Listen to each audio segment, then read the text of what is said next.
ZENworks application virtualization allows patches and service packs to be applied in a layered virtual fashion themselves. This greatly reduces the time it takes to maintain applications in the enterprise. Let's look at how and why. As we know, in ZENworks application virtualization, all of the files and DLLs and executable files and registry entries are contained in a single file payload. Now, what if you want to service pack that application? So one method would be to go back to your gold workstation and recapture the whole application, recapture the service pack, and rebuild. So application gets installed onto the PC, captured into a snapshot, and then after the snapshot, built into a virtual application. Now that virtual application needs to be service packed.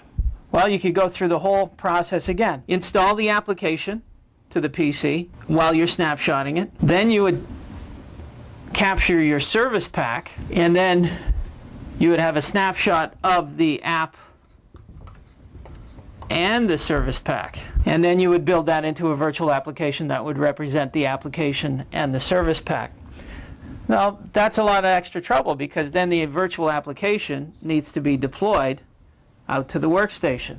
Instead, ZENworks Application Virtualization 7 gives you the capability to be able to add an X layer. And what an X layer component is just a component that contains all the changes that the service pack brought along.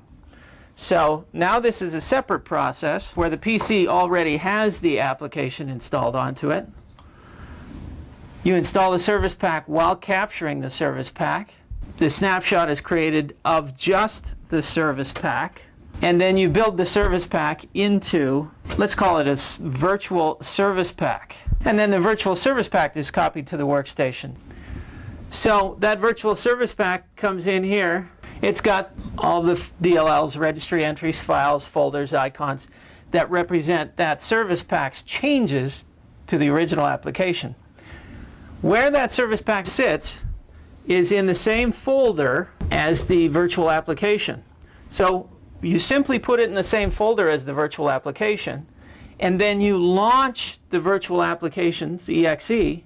It looks into that folder and finds any of the virtual service packs or any .xlayer named files, which signify that they're virtual components, and then dynamically merges those files in, creating a virtually service-packed application.